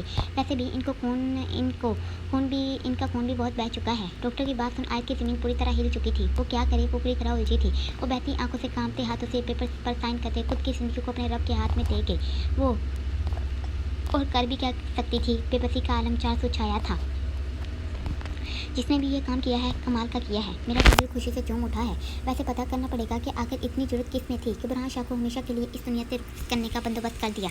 सशाश राजी जो न्यूज़ पर हनूस नजर टिकाए हुए था, वैसे ही देखते वकाश राजी अपने बाप से बोला, ठीक कहा, पता करो ये नया जानी दुश्मन कौन बन गया इसका। वकाश राजी को भी तजस्सुस पैदा हुआ था। न्यूज़ देखी तुम लोगों ने? फैसल शाह को अस्पताल जा रहे थे। रास्ते में ही पहले वकाश राजी लोगों से जानने के लिए कि ये इनका काम तो नहीं डेरे पर आया। जब से न्यूज़ फैली है तब से न्यूज़ ही सुन रहे हैं कि खबर चल पड़े कि बुरहान शाह इस दुनिया से रुखसत होके की खुदा से जा मिला। सरशार खुशी से उठते खड़ा हुआ तो फैसल शाह ने तीखे से तेवर टाले खुरा। वैसे ये किसका काम है? फैसल शाह ने वैसे ही खड़े सरशार को पूछा। 2 दिन तक मैं पता कर लूँगा कि ये किसका काम था। जैसे ही मुझे पता चल गया मैं इनसे दोस्ती का हाथ बढ़ा लूँगा। सरशार दो टोक बोलते आराम से कंधे पर शॉल दुरुस्त करते वॉकआउट कर गया तो फैसल शाह भी समझ गया कि इस बार भी इनका हाथ नहीं है। वो तेज़ी से अस्पताल जाने के लिए निकला। सब लोग अस्पताल पहुंच चुके थे। फरहान का ऑपरेशन अभी चल रहा था। फरहान और उमाद ने सभी कुछ एक तरीके से संभाल लिया था। मीडिया के सवालों के जवाब फरहान ने दिए तो उमाद ने सभी कार्ड्स को अच्छे से क्लास लगाते साथ ही इन लोगों का पता लगाने का बोल दिया था। सुल्तान शाह बेबस से सर झुकाए बैठे थे क्योंकि सलमान शाह और अमिता बेगम टूटे हुए सिर्फ अपने बेटे के लिए आंसू बहा रहे थे। आयज अपनी माँ के साथ लगी हुई थी तो दूसरी तरफ और बेचैनी से आंसू को मुसलसल गालों पर बहने से रोकते ठहर रही थी। अस्मा बेगम अपनी बहन को सबक दे रही थी कि हमारे शाह को कुछ नहीं होगा। तभी डॉक्टर ऑपरेशन के रूम से बाहर आया था और इन लोगों की तरफ बढ़ा। अकराम सभी खड़े हुए तो आयत जो खौफ से लड़स रही थी डॉक्टर को देख तेजी से उठते इनकी तरफ लपकी। सुल्तान शाह भी थके अंदाज में खड़े हुए थे। गोली निकाल दी है लेकिन मिस्टर बुरहान शाह का खून बहुत हद तक बह चुका है। इनका ब्लड ग्रुप ओ नेगेटिव है। पूरे अस्पताल में इस ब्लड का खून फिलहाल नहीं मिल रहा। किसी दूसरे अस्पताल से मंगवाया जा रहा है। काफ़ी टाइम लग रहा है। क्या मिस्टर बुरहान शाह के कोई बहन भाई खून दे सकते हैं? डॉक्टर ने बहुत ही आराम से सारी सिचुएशन से आगाह किया। जहांगीर बेटा जल्दी से अपने भाई को खून दो। सलमान शाह अपने बड़े बेटे जो साथ ही आया था आवाज़ लगाते पुकार के। लेकिन पापा मेरा ब्लड ग्रुप तो बी है, जहांगीर ने तेजी से बोला तो सभी चुनके। डॉक्टर आप हमारा खून ले लें, हमारे बेटे को बचा लें। सलमान शाह जिनकी हालत पहले ही खराब थी घबराई सी आवाज़ में बोलते इनको कहा देखें सर आपका खून कैसे ले सकते हैं, आप फिर भी टेस्ट दे पहले। डॉक्टर ने अपने साथ मौजूद नर्स को इशारा किया तो वो सलमान शाह को अपने साथ ले गई। वो जो खामोशी से सब कुछ सुन रही थी बिना किसी से कुछ कहे इनके पीछे ही गई। सलमान शाह का ग्रुप बी ही निकला था। वो चाह कर भी बुरहान को खून नहीं दे सकते थे। मेरा भी ओ ग्रुप है। आयत अचानक से होश में आते उठी तो अकराम को भी याद आया था जबकि सरहान का सीन भी खुला था। सरहान आयत को लेते आगे बढ़ा तो बाकी सभी लोग भी पीछे गए। नर्स हम खून देंगे, मेरा ग्रुप वही है जिसकी ज़रूरत है। हूर सलमान शाह को जाते देख तेज़ी से रूम में दाखिल होती बोली तो नर्स ने फ़ौरन से बिना टेस्ट किए हूर को लेते आगे बढ़ी। 1 मिनट डॉक्टर आप हमारा खून दें। आयत जो वहीं रूम में दाखिल हुई थी तेज़ी से बोली जबकि सरहान रूम से बाहर ही चला गया था चूँकि वो अपने दोस्तों से पता कर रहा था। पर मिसिस बुरहान खून वो डॉक्टर ने बोलते सामने इशारा किया तो हूर को आयत देख उसकी तरफ लगी। हूर आयत ने जैसे ही नाम पुकारा हूर आयत को देख गई। बेफिक्र रहो, मैं अपने भाई अपनी जान को खून दूंगी तो मुझे लगेगा मैं अपने भाई के किसी काम तो आई। तो आयत खामोश हुई। वो हूर को रोक नहीं सकती थी। वो जानती थी डॉक्टर मेरे कुछ दोस्त आ रहे हैं, बस कुछ वक्त दें वो पहुंचने वाले हैं। इन सबका ओ ग्रुप ही है। सरहान जो फ़ोन पर अपने मीरपुर के जानने वाले दोस्तों को फ़ोन करते अस्पताल आने का बोल चुका था डॉक्टर को भी भाग आते बताया। ये तो बहुत अच्छा हो गया है, वैसे हमें खून मिल चुका है और मिस्टर बुरहान शाह को लगा भी दिया गया है। डॉक्टर ने सभी लोगों की तरफ देखते बोला आप अपने दोस्तों को भेज दें, हम इनके टेस्ट करते खून ले लेते हैं। तो सभी के चेहरे जो परेशान थे कुछ अच्छा सुन जैसे सुकून में आए। किसने दिया खून? सरहान हैरान हुआ था कि अभी तो खून मिल नहीं रहा था। मिसेस सरहान ने। जैसे ही डॉक्टर ने हूर का नाम लिया सभी खानदान वाले हैरान होते साख्त हुए कि बुरहान के बहन भाइयों में किसी का खून नहीं मिला और हूर का मिल गया। डॉक्टर तो फिर आप हमारे सर बेटे का खून ले लेते, इसका ग्रुप भी यही होता। सुल्तान शाह ने आपके सर की तरफ इशारा किया। बाबा मेरा ओ ग्रुप नहीं है, मेरा तो बी है। सर ने इतना कहते इनको मजीद हैरान किया। और बेटा आपने खून? सुल्तान शाह और को आगे होते देख तेजी से लपके। सिर्फ एक बोतल दी है, उन्होंने कहा सिर्फ एक ही दे सकती हूँ। वैसे भी खून मिल गया था। और अपनी बाजू को मसलते आराम से बोली तो सरहान ने गौर से इसको देखते बेंच पर बिठाया। सरहान भी हैरान हुआ था कि कैसा इत्तेफाक था। रात से दिन चढ़ चुका था और बुरहान की हालत में कोई फ़र्क नहीं पड़ रहा था। सभी लोग वैसे ही आस लगाए बैठे थे। डॉक्टर्स ने बुरहान को आईसीयू में शिफ्ट कर दिया था और सभी घर वालों से दुआ करने का बोला था। बुरहान के गोली दिल के बहुत करीब भी हिस्से में लगी जिस वजह से उसकी हालत अभी भी खतरे में बताई जा रही थी। सुल्तान शाह जो थक चुके थे नींदाज आवाज़ में सरहान को पुकारा। जी बाबा। वो तेज़ी से अपने बाप के करीब होते नीचे बैठा। बेटा सब औरतों को घर ले जाओ, इनका यहाँ ऐसे बैठना अच्छा नहीं लगता, इन सबको ले जाओ और घर छोड़ आओ। सुल्तान शाह सबकी तरफ एक नज़र डालते बोले तो सरहान फ़ौरन से उठ खड़ा हुआ। चलो हमीदा घर चलो, अल्लाह के आगे दुआ करती रहो, देखना अल्लाह सब बेहतर कर देगा। नाज बेगम जिनके कान में सरहान ने आते बोला था हमीदा बेगम को उठाना शुरू हुई। मैं कहीं नहीं जाऊँगी, मैं अपने बेटे को अपने साथ घर लेकर जाऊँगी। भाई साहब मैं आपके आगे हाथ जोड़ती हूँ, मेरे बेटे को इस मीरपुर और यहाँ की दुश्मनियों से दूर रखें। जब से वो पाकिस्तान आया है हमसे दूर हो गया है। पहले वो कहाँ मुझे फ़ोन किए बिना रहता नहीं था, अब तो महीनों अपनी शक्ल नहीं दिखाता। मैं मजीद अपने बेटे को यहाँ छोड़ने वाली नहीं, इसको इस सियासत से दूर कर दें। खुदा का वास्ता है मैं अपना बेटा खोना नहीं चाहती। नाज भाभी मैं अपना लाल ऐसे खोना नहीं चाहती। हमीदा जो बिलक रोना शुरू हुई थी इनकी बातें सुन सुल्तान शाह की आंखें बढ़ी। आए चलो। सरहान जो सभी औरतों को सर के साथ भेज चुका था अब की आयत के करीब आया। चुन नमाज पर बैठी मुसलसल बैठी आंखों से वृत कर रही थी। मुझे कहीं नहीं जाना, मैं यहाँ ही रहने वाली हूँ। जब तक वो अपनी आंखें नहीं खोलेगा मैं कहीं नहीं जाऊँगी। आए जो चाय नमाज से उठ चुकी थी इकट्ठा करते बेंच पर बैठी। सुल्तान शाह जो आयत के साथ वाले बेंच पर विराजमान थे अपनी जगह से उठते आयत के करीब बैठे। आयत बेटा, वो वहाँ पर से उसके सर पर हाथ रखते साथ ही इसको खुद से लगाया, यूँ कि आयत जो अपने आंसू साफ करते हटी थी इनके ऐसे प्यार करने से फिर आंखें नम कर गई। बेटा घर जाओ और अल्लाह से दिल लगाओ, अपने शोर की सेहतियाबी मांगो, मुझे यकीन है मेरा अल्लाह मेरे इस शेर बहादुर बेटे को तंदुरुस्ती से नवाज देगा। फिर आ जाना बेटा, अभी घर जाओ, यहाँ कुछ सियासी लोग आना चाहते हैं, इसलिए बेटा तुम लोगों का यहाँ होना बिल्कुल भी ठीक नहीं है। सुल्तान शाह जिनकी आंखों से खुद आंसू बहे थे दर्द से गोया तो आयत अपने आंसू साफ करते उठी तो हूर जो दीवार के साथ लगी हुई थी सरहान की बाजू पकड़ते खुद को गिरने से बचाया। तुम ठीक हो? सरहान ने फिक्र से अपनी बीवी को पूछा था। वो सरसी सा बोलते ही आयत के साथ आगे बढ़ी। मुझे एक बार बुरहान को देखना है, रात से मैंने इसको देखा नहीं, प्लीज़ सरहान। आयत जो पहले कदम उठा चुकी थी रोते दबी आवाज़ में सरहान से बोला, ठीक है आयत, लेकिन तुम वहाँ बैठने की जिद नहीं करोगी और रोना बिल्कुल भी नहीं है, इसको किसी भी किस्म की आवाज़ सुननी नहीं चाहिए। सरहान ने समझाया तो वो तेज़ी से सरहाल आगे। चलो। और सरहान को आयत को ले जाते देख वैसे ही अस्पताल से बाहर निकल गाड़ी में बैठी। वो पहले ही बुरहान को देख चुकी थी, अभी मज़ीद हिम्मत नहीं थी, इसीलिए वो गाड़ी में आते बैठी। आयत जो ICU रूम में दाखिल हुई थी सामने बुरहान को देखते लाल सूजी आंखें जो वो रूम में आने से पहले साफ करते आई थी मुकाबल को मशीनों में जकड़े देख साथ होती पूरी तरह कांपी, जबकि आंखें खुद ब खुद ही बहना शुरू हुई थी। वो मरते कदमों के साथ आगे बढ़ी थी, इसको अपना एक भी कदम उठाना किसी पत्थर से कम नहीं लगा था। वो आहिस्ता आहिस्ता चलती मुकाबल के बेड के करीब आई थी। वो सामने बेगाना सा अनजान सोता हुआ नजर आ रहा था।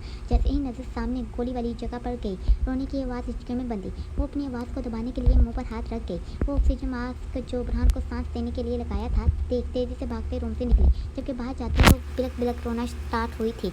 अमाद जो वहीं बैठा हुआ था इसको ऐसे टूटते देख डर से आंखें बंद कर गया। वो क्या कर सकता था?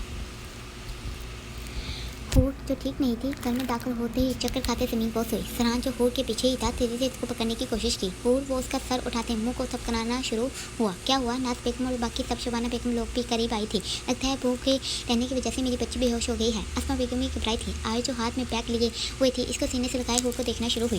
भाई मैंने डॉक्टर को कॉल कर दी है, वो बस आते ही होंगे, आप ऐसे करें हूर भाभी को ऊपर इनके रूम में ले जाएं। सर सरहान को हूर को गोद में उठाते देख बोला तो सरहान जो पहले ही ऊपर जाने वाला था तेजी से भागा। डॉक्टर क्या हुआ? सरहान जो सभी औरतों के साथ कमरे के बाहर खड़ा डॉक्टर का वेट कर रहा था इनको रूम से निकलते देख तेजी से आगे हुआ। घबराने वाली कोई बात नहीं है, टाइम पर कुछ ना खाने की वजह से वो ऐसे बेहोश हुई और माशाल्लाह आप बनने वाले हैं। डॉक्टर के आखिरी अल्फाज सुन वहाँ मौजूद सभी लोगों के चेहरे हल्के से मुस्कुराए थे, जबकि सरहान बेयकीनी से शौक होता मुँह खोल गया। मिस्टर सरहान आपको अपनी बीवी का खास ख्याल रखना होगा, वो काफ़ी कमज़ोर हैं, ज़्यादा से ज़्यादा इनको आराम करने की ज़रूरत है। डॉक्टर चंद हदायती बातें कहती वहाँ से गई तो सभी घर वाले सच्ची सी मुबारकबाद सरहान को दे गए। चूँकि वे सब लोग बुरहान को लेकर बहुत परेशान भी थे, लेकिन वो खुश हुए थे कि अल्लाह ने इतनी बड़ी खुशखबरी से नवाजा। सरहान जो डॉक्टर की बात सुनते हुए से रूम में दाखिल हुआ था सभी बारी बारी हूर को गले मिलते मुबारकबाद और सेहतियाबी की दुआएं देने लगे। सरहान जो बहुत आराम से खड़ा था अमाद की कॉल आते देख तेजी से फ़ोन पिक करते रूम से निकला। हाँ अमाद, सरहान ने जल्दी से पूछा कि सब खैरियत? सरहान बुरहान की शर्ट और कुछ सामान जो उसके पास था डॉक्टर ने वो सब यहाँ बेंच के पास बैग में रखा था,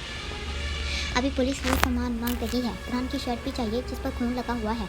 तू घर तो नहीं ले गया? अमाद पुलिस वालों की सिक्योरिटी सख्त होते देख सरहान से पूछ गया। नहीं यार, वो बैग वहीं था, मैंने देखा था सामान। बुरहान का शर्ट था और वॉलेट, टूटा हुआ मोबाइल। सरहान ने तफसील से बताया तो अमाद ने फिर से नजरें वहीं घुमाई। अच्छा बुरहान कैसा है? डॉक्टर आया चेक करने के लिए? सरहान ने अगला सवाल पूछा। सभी बड़े डॉक्टर जिनको बुलाया था वो रिपोर्ट चेक कर रहे हैं बुरहान की, देखो क्या बताते हैं वो। अमाद ने सच का जवाब देते साथ ही फ़ोन रखा। सरहान वैसे ही चलते फ़ोन पॉकेट में रखे रूम में आया तो वो जो अकेली बैठी हुई थी बेवाद आंसू बहाने में मसरूफ नजर आई। वो तड़प कर उसकी तरफ लगा था। वो जिसने सरहान को आते देख लिया था लाल होती आंखों को रगड़ते साफ किया। वो आते ही उसके करीब विराजमान हुआ। क्या हुआ मेरी परी को? वो मोहब्बत से पास उसके चेहरे को अपने हाथों में भर गंभीर सा गोया। अगर मेरी जान को कुछ हुआ तो इससे पहले वो रोते खुद गलत अल्फाज निकालते। सरहान ने उसके खिलाफ भी होंठों पर उंगली रखते खामोश कराया। जो होगा नहीं वो बोलना ही क्यों, यकीन रखो उस साथ पर वो सब कुछ बेहतरीन करेगा। वो मोहब्बत से उसके माथे पर लब रखते अपने अंदर भींच गया। वो भी उसकी क़ुर्बत का एहसास पाती खामोशी से दिल में दुआ करने लगी। थैंक यू हूर, मेरी ज़िंदगी को मुकम्मल करने के लिए। वो वैसे ही उसको खुद से लगाई अपनी खुशी बयान कर गया तो वो हल्के से मुस्कुरा गई। वो खुद खुश थी लेकिन परेशानी की वजह से वो ये पल इंजॉय नहीं कर पा रही थी। आयत जो घुटनों में सर गिराए हुए नीचे ज़मीन पर बैठी थी सरसी से निगाह उठाते बैग की तरफ देखा जो वो अपने साथ लाई थी। अचानक से याद आया था कि वो बुरहान का बैग लाई है जिसमें उसकी चीज़ें थी। वो वैसे ही घुटनों के बल चलते टेबल से बैग उठाते वैसे ही दीवार से लगते उसको चेक करना शुरू हुई। वो साग से मुकाबले की शर्ट को निकालते जो खून से लथपथ हुई पड़ी थी निकाल खुद की काली से आंखों को बंद करके। दिल में किस कदर दर्द उठा था वो कैसे बर्दाश्त कर गई थी इस लम्हे ये वो ही जानती थी। खुश्क सुर्खी से माइल आंखें एक बार भी भीगी थी। वो वैसे ही रोते उसकी शर्ट खुद से लगा गई। आंखों से आंसू रुकना नहीं चाहते थे और वो इस पल सिर्फ बुरहान को अपने करीब महसूस करना चाहती थी। वो जो चाह कर भी नहीं कर पा रही थी। मैं नहीं रह पाऊंगी तुम्हारे बिना, काश तुम्हारे हिस्से में लिखा हर जख्म मुझे मिल जाता, काश बुरहान के मैं तुम्हारे पास होती वो तड़पते खुद से चीखी थी। आयत शुबाना बेगम जो हूर के लिए दूध लेकर जा रही थी, आयत के रोने की आवाज़ें सुन तड़पते उसके रूम में दाखिल हुई और साथ ही लाइट ऑन की। वो गिलास टेबल पर रखती अपनी बेटी की तरफ लपकी थी जो फरहान की खून से लथपथ शर्ट खुद से लगाई हिचके में रोना शुरू हुई थी। आयत बेटा, शुबाना की आंखें खुद भरी थी। वो क्या हौसला देती अपनी बेटी को। मामा, मुझे बहुत डर लग रहा है, वो मुश्किल से हिचकियाँ पड़ते बोली थी। मैं नहीं आयत, क्या हुआ? फरहान जो अमाद की कॉल सुन आयत के पास आया था, उसकी हालत को देखते फिक्र से शुबाना को देखते आयत के हाथ में शर्ट देख हैरान हुआ। आयत उठो, मेरे साथ अस्पताल चलो। फरहान ने बिना कुछ कहे इसको बाजू से पकड़ते खड़ा किया। चाची, आयत मेरे साथ अस्पताल जाएगी। आप ऐसे करें, मुझे सबके लिए नाश्ता दे दें, मैं ले जाता हूँ। वो तो ठीक है, लेकिन ये अभी तो आई है, इसने कल से कुछ भी नहीं खाया, पानी का एक घूंट भी नहीं पिया। चाची, मैं इसको देख लूँगा, इसको अभी मेरे साथ जाने दें, ज़रूरी है। फरहान ने इतना कहते बात ख़त्म की तो शुबाना अपनी बेटी को बेसूद देख उसका दुपट्टा सर पर दुरुस्त कर गई। जाओ। फरहान जो आयत को लेते अस्पताल वापस पहुंच चुका था, सभी को नाश्ता देते आयत को आईसीयू के बाहर खड़े देख अंदर जाने का बोला। आयत बेकी पल को उठाते फरहान को देखना शुरू हुई थी, जैसे आंखों से ही सवाल पूछा था, क्यों? जाओ ना। वो मात को आते देख इसको जाने का बोल गया। मुझे नहीं जाना, वो रोते मुश्किल से कह पाई थी। वो बुरहान की वो हालत देख बर्दाश्त नहीं कर पा रही थी। आयत, डॉक्टर ने कहा कि बुरहान के लिए अगले 24 घंटे बहुत खास हैं। बुरहान हमें सुन सकता है, तुम प्लीज़ बुरहान से बात करो, वो तुम्हें ज़रूर सुनेगा। उसका होश में आना बहुत ज़रूरी है। अमाद जिसके हाथ में कुछ पेपर से फरहान की तरफ बढ़ाते आयत को आगाह किया तो आयत साथ से शीशे से पार बुरहान को देखना शुरू हुई, जबकि वैसे ही मरे कदमों से अंदर दाखिल हुई। आहिस्ता से चलते मुकाबले के बिल्कुल करीब जाती चेयर पर बैठी।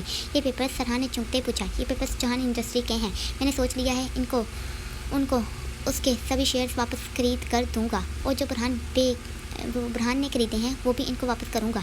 ये दुश्मनी में आगे बढ़ने नहीं दूंगा।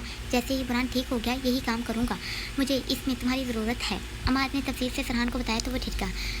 जो इन लोगों ने करना था वो कर लिया है, अब बारी हमारी है वार करने की। कोई शेयर्स वापस नहीं किए जाएंगे। वो कोई दूध के धुले नहीं थे कि इन घटिया लोगों पर ऐसे डरते रहम कर दिया जाए।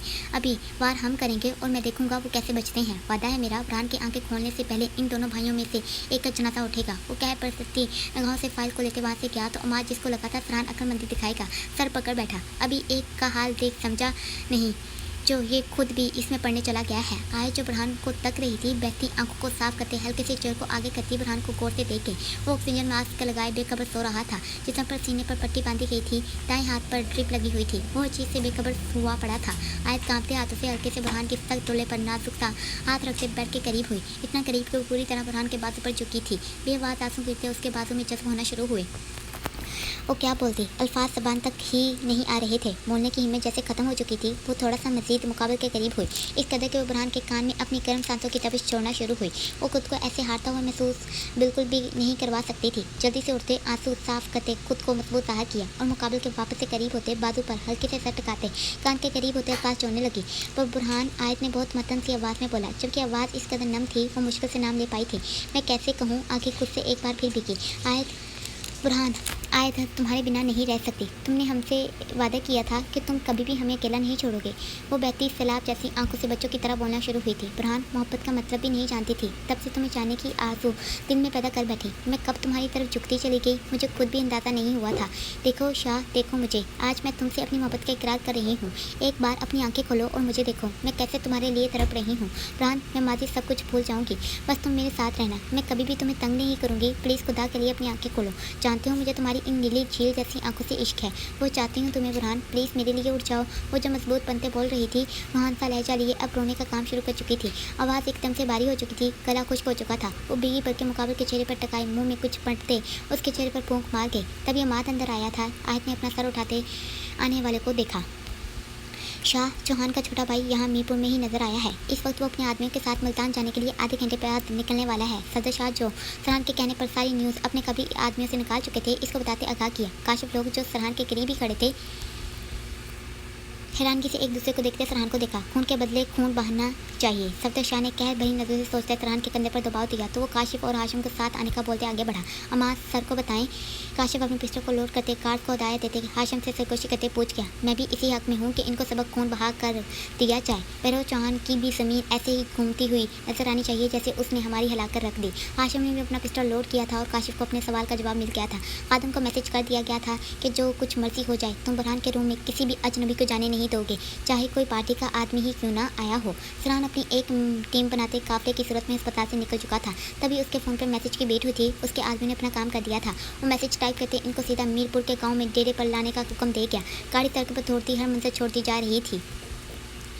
और वो लोग आधे घंटे बाद ही गाँव पहुंचे थे। गाड़ी तेज स्पीड के लिए डेरे की तरफ बढ़ी। फरहान कहर आंखों में भरे गाड़ी से निकला तो उसके आदमी भागते गाड़ी को दरवाज़ा खोल सामने ही लाइन में खड़े हुए। काशिफ और हाशिम भी फरहान के पीछे ही डेरे के अंदरूनी बंद हिस्से की तरफ बढ़े। छोड़ो मुझे, बहरोज चौहान का छोटा भाई महरोज धाड़ते चीखा। खड़े आदमी पर भड़का, इतनी भी क्या जल्दी है रहाई की? कुछ वक्त अपना हमें भी दो ताकि हम तुम्हारे बदन में लगी आग को खत्म कर सकें। फरहान जो सख्त कदमों से चेहरे पर कह लिए रूम में दाखिल हुआ था, इसको कह भरी नजरों में रखते चेहरे पर साजिया अंदाज में टांग पे टांग जमाए तंसिया तीर फेंक जहर खुंद मुस्कुराहट भी उछाल गया। महरोज चौहान का खून तैश मार उठा था, लेकिन वो मजबूर था। अभी उसके हाथ रस्सियों से बांधे घुटनों के बल बैठाया गया था। उसके सभी साथियों को वहाँ से उसके पास से घसीटते बाहर ले जाना शुरू हुए।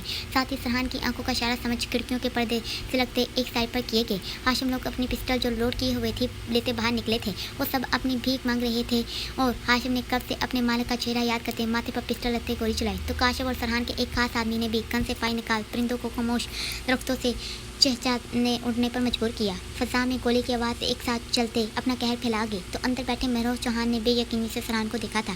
ये कौन था? वो अनजान था। अभी तो वो उसके लाने की वजह भी नहीं जान सका था। कौन हो तुम? वो मुश्किल से थूक निकलते लड़खड़ाते आवाज़ से पूछ सका था। मैं कौन हूँ तुम्हारे लिए ये जानना किसी काम आने वाला नहीं, क्योंकि तुम्हारा हाल भी वैसा ही होने वाला है जैसा तुम्हारे इन आदमियों का हुआ है। अभी सिर्फ तुम मेरे सवाल का जवाब दो। फरहान जो अपनी पिस्टल को रुमाल से सती से साफ करना शुरू हुआ था, महरोज चौहान और उसके साथ बैठे एक गोनवा को देखते पिस्टल सीधी इन पर हवा में टकाते एक आंख बंद करते निशाना बांधा। दोनों का खौफ से बुरा हाल हुआ था। देखो तुम किस चीज़ की दुश्मनी निकाल रहे हो? महरोज चौहान हिम्मत करते टूटे आवाज से बोला तो फरहान ने तात्विक सी सपाक मुस्कुराहट उछाली। हमारे दिल पर जख्म भी करते हो और पूछते हो कि गुनाह क्या है? वो पिस्टल में गोली डालते अब के इसको लोड कर गया तो महरोज के माथे पसीने की बूंदें नुमाया हुई जो उसके अंदर का खौफ अच्छे से अया कर रही थी। तुम में से बुरहान शाह पर गोली किसने चलाई थी? वो एकदम से सपाट हुआ था। महरोज चौहान को सेकंड ना लगे थे और वो बात की तह तक पहुंच गया कि बदला लिया जा रहा है। हाशिम, तुम्हें क्या लगता है कौन था? फरहान ने हाशिम को मुखातिब किया तो बिना देर किए गोले के सर पर नाश हुआ। फरहान ने ब्राउन आंखों से अपने आदमी को इशारा किया तो उसके हाथों को टेबल पर रखते बांधे किस हाथ से गोली चलाई थी? वो पिस्टल से ही उसके हाथ की तरफ लगाते गोया। गोवे ने प्लीज़ करते आई एम सॉरी का विद पढ़ना शुरू किया तो फरहान ने पिस्टल से गोली चलाते उसके हाथ पर हमेशा का दर्द दिया। उसकी चीखें गूंजी थी जिसको किसी खाते में न लाया गया था।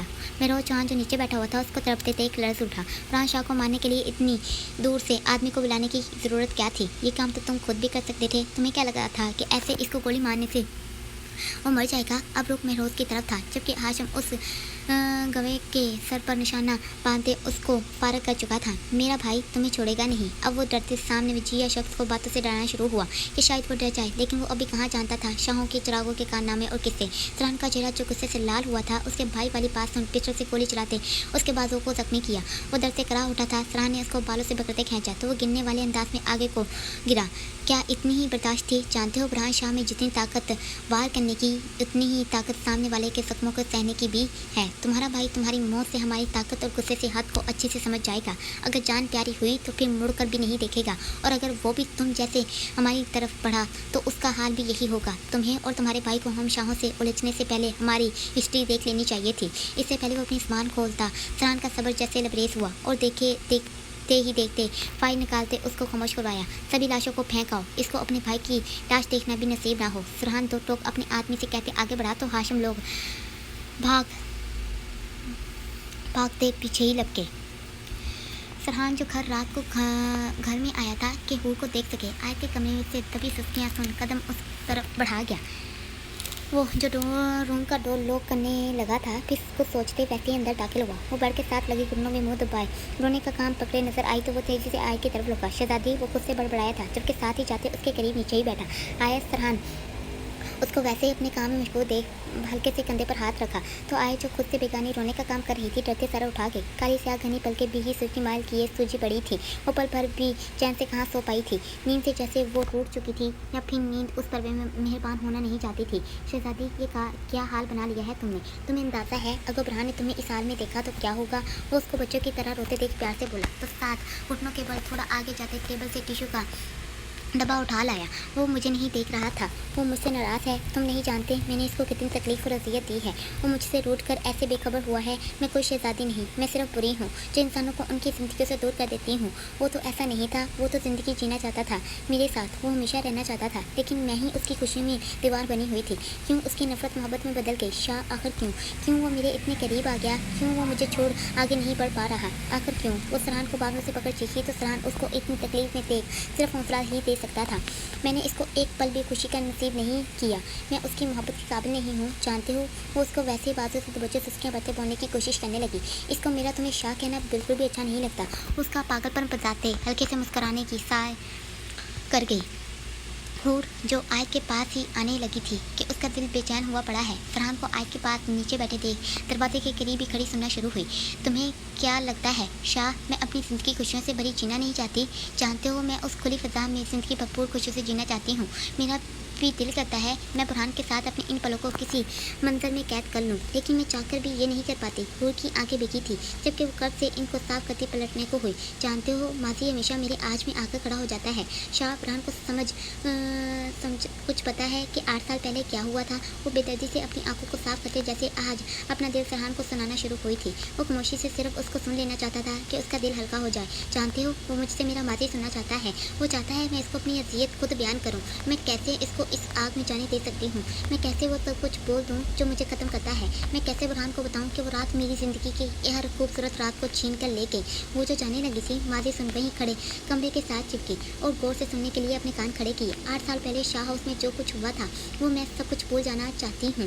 फ़र्क सिर्फ इतना है कि उसकी बात को 8 साल गुजर गए, लेकिन वो जख्म आज भी वैसे ही हरे हैं। मेरा दिल किसी भी पल वो सब कुछ भूल नहीं पाता। तुम मुझे बताओ मैं क्या करूँ? कैसे उस माजी को पीछे छोड़ दूँ जो मेरा पीछे छोड़ना ही नहीं चाहता? आज भी वो काली रात और उस रात की चीखें मेरे कानों में मुझे सुनाई देती हैं। मैं क्या करूँ शाह? वो बच्चों की तरह मासूमियत से चेहरा उठाते फरहान की आंखों में आंसू भर गए। तुमने तो कहा था वो मुझे सुन सकता है। वो जो मेरे मुंह से हमेशा मोहब्बत का एहसास सुनना चाहता था वो भी सुनकर नहीं उठा। इसको बोलो शाह कि वो उठ जाए। आज उसके बिना नहीं रह सकती। मैं कभी तंग नहीं करूँगी।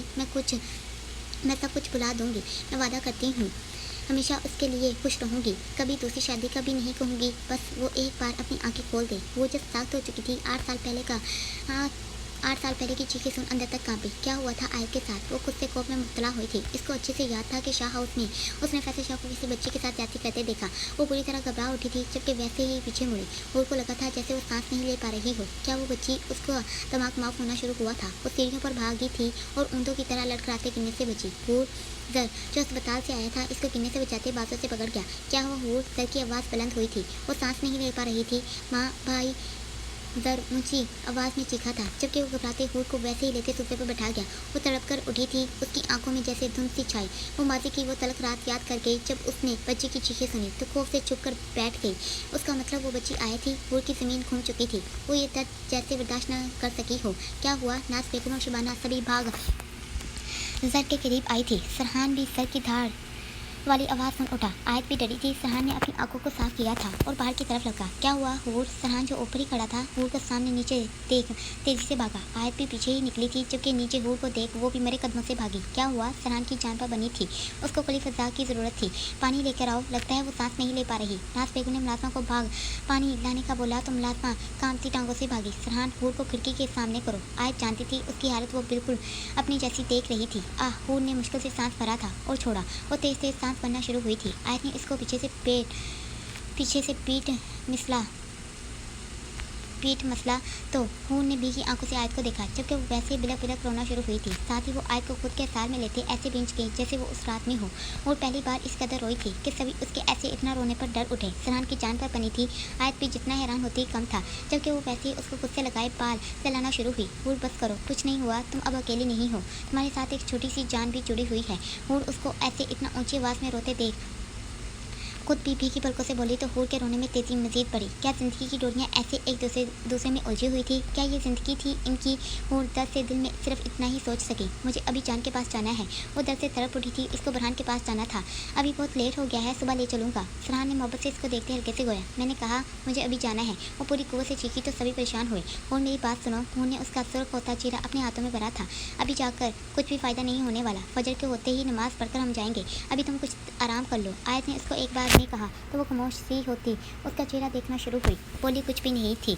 सभी हूर को देख रहे थे और वो आयत को ऐसे देख रही थी जैसे ज़िंदगी का अभी मरकज़ वही हो। जिंदगी एक बार फिर से उलझ चुकी थी। वो जो आराम से बेड पर आके लेट चुकी थी वैसे एक साइड को करवट ले तभी तभी सुस्कियां बनना शुरू हुई। वो ये चाहती थी कि वो चीख कर सब कुछ बयान कर दे, फैसल शाह को वो अपने हाथों से मार डाले, लेकिन ये आसान नहीं था।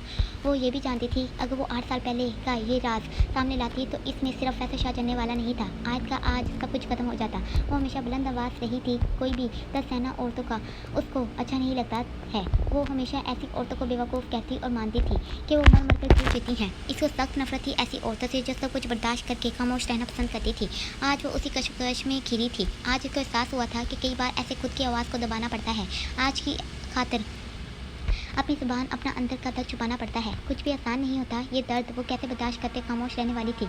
इसको इसका एहसास ही जैसे जड़ रहा था। एक तरफ हूर अंदर तक टूट चुकी थी तो दूसरी तरफ फरहान जो रूम की बालकनी में खड़ा सुलग रहा था। आयत की बातें इसको अंदर तक जख्मी कर गई थी। वो क्या करता अपनी शहजादी के लिए, फिर उसका दर्द वो अपने हिस्से में लिख उसको इस माती से आज़ाद कर जाता। सिगरेट जलाए वो दिल को सुकून दे रहा था या इस आग में मजीद जलना शुरू हुआ था, कोई समझ नहीं सकता था।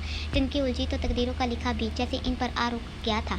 सभी अंदर ही अंदर जल रहे थे। हर कोई मजबूरी में घिरा हुआ था। किसी को किसी की ज़िंदगी की फिक्र पड़ी थी तो किसी को किसी के आज का सब कुछ खत्म होने का खौफ घिरे हुए था। आयत जानती थी इसको अपने मजाजी खुदा के लिए अपने रब उस पाक ज़ात से रजू करना है जिसके हाथ में सब कुछ है, जो इनकी ज़िंदगी को चला रहा है। वो तहज्जुद की नमाज़ अदा करते बिकी पर उठाए अपने रब से रजू कर चुकी थी। वही उसका सहारा और उम्मीद थी। वो जानती थी कि उसका यकीन, उसका सुकून सिर्फ अल्लाह के दर पर है। हूर फरहान जब फजर के फ़ौरन बाद ही हूर को अस्पताल ले आया था, इसको अपने ध्यान में चलते देख मोहब्बत से पुकार अपने सामने कर गया।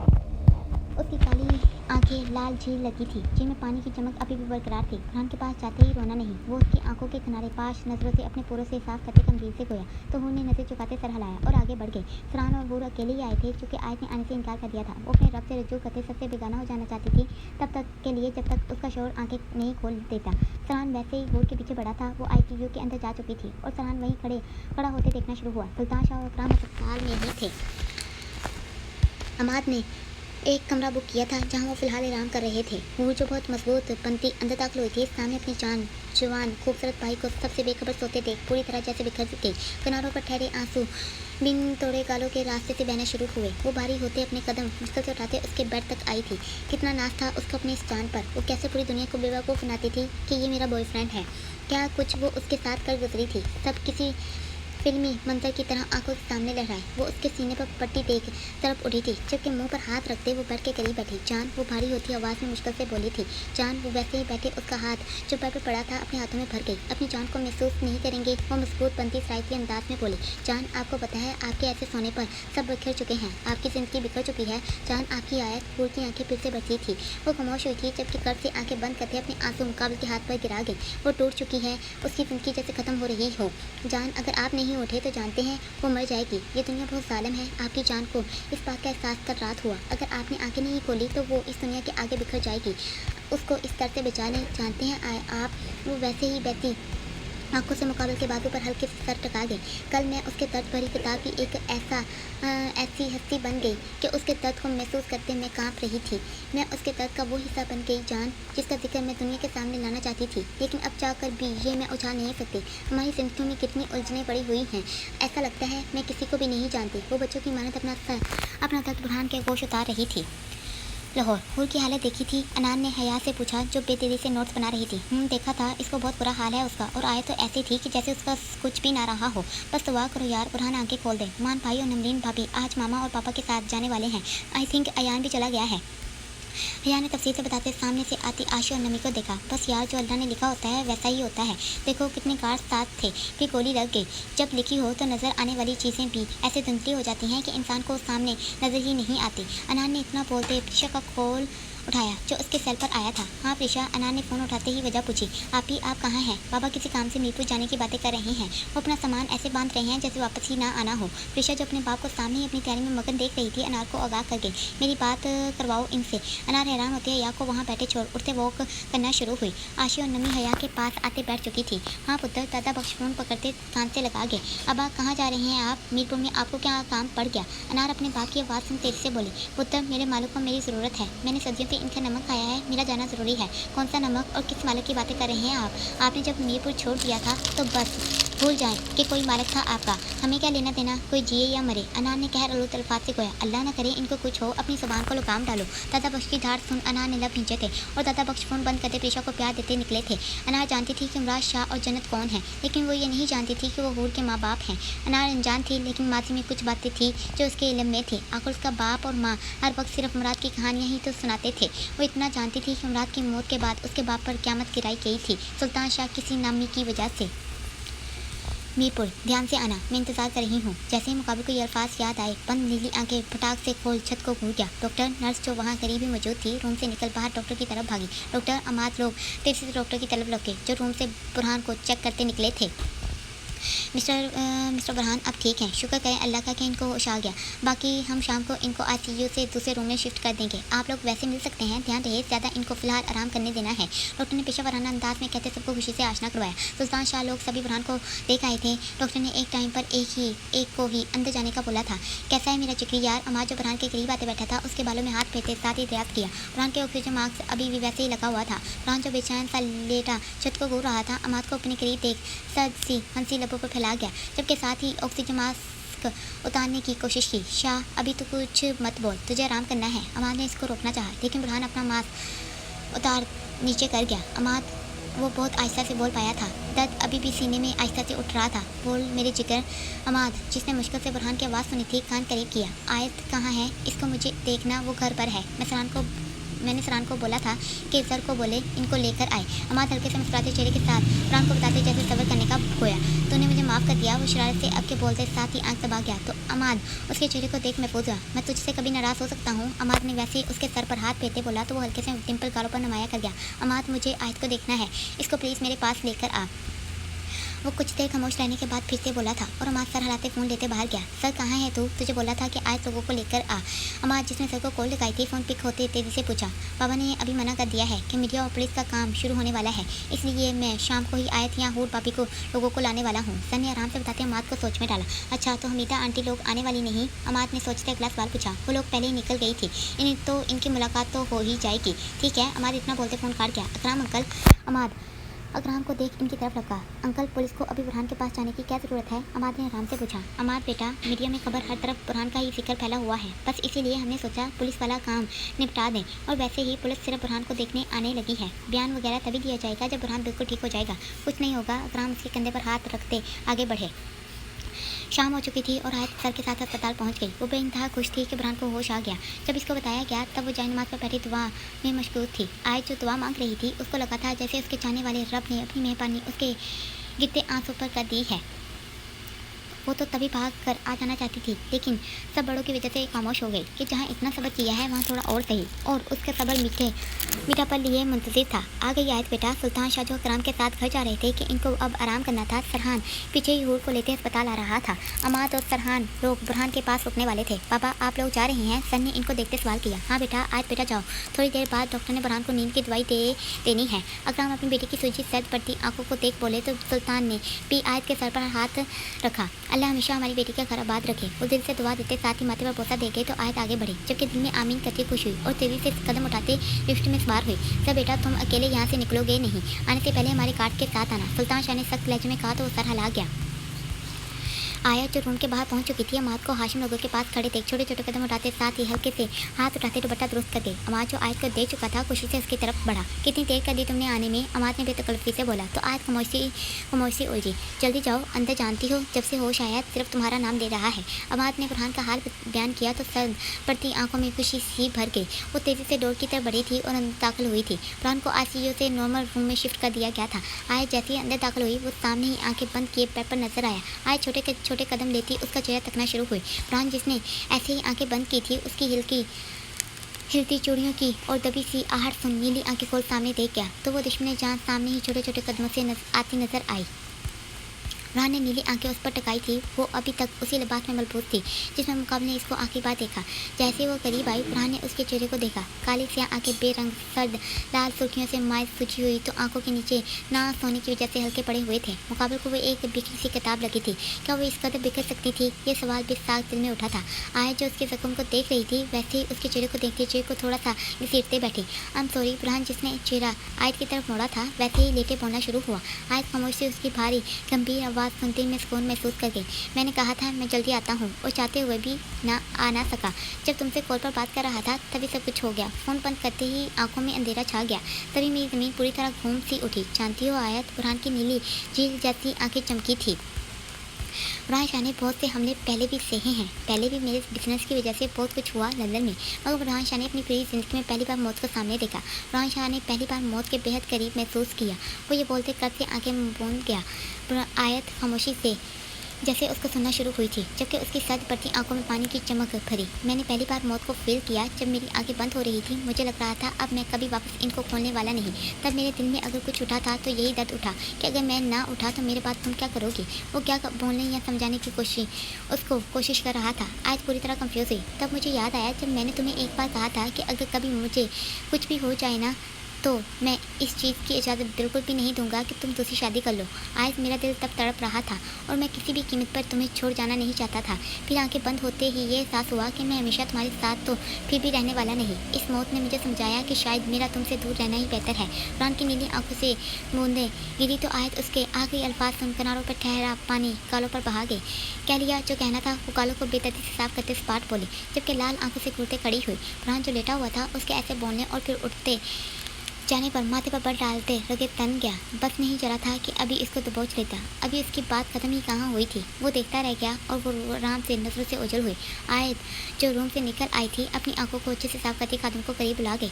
अपने इन गार्ड्स को यहाँ से हटाओ। अभी यहाँ इतना गहरा पहरा देने की जरूरत नहीं है। मैं यहाँ हूँ अपने शोर के साथ। क्या हुआ आयत? अमाज जो वहीं आ रहा था इसको खादम को हुक्म सुनाते देख पूछा। क्या होना था? कुछ भी तो नहीं हुआ। जब इन गार्ड्स को उस पर पहरा देना चाहिए था तब तो दिया नहीं। अभी यहाँ ऐसे सच कर खड़े होने से क्या फ़ायदा पहुँचने वाला है। वो तभी अंदाज में भड़की तो अमाज ने खादम को जाने का हुक्म दिया। वो कुछ गार्ड्स वहाँ से हटाते अपने साथ ले गया। बुरहान ने कुछ कहा। वो इसको गुस्से में देख अगला सवाल कर गया। हाँ, सभी इख्तियार उसी को तो दिए हुए हैं। अपनी मन मर्जी करने की वजह से ये सब कुछ हुआ है। क्या तुम भी आराम कर लो, मैं उसके पास यहाँ हूँ। मुझे कार्ड्स यहाँ अच्छे नहीं लग रहे थे, बस इसीलिए ऐसे कहा। वो मौजू गोल करते अमाज को उलझा गए जबकि वो खामोशी से वहाँ से गया। नर्स डॉक्टर ने बुरहान को चेक कर लिया है। अभी वो कब वापस से देखने आने वाले हैं? अभी तो डॉक्टर साहब फजर के बाद ही आएंगे।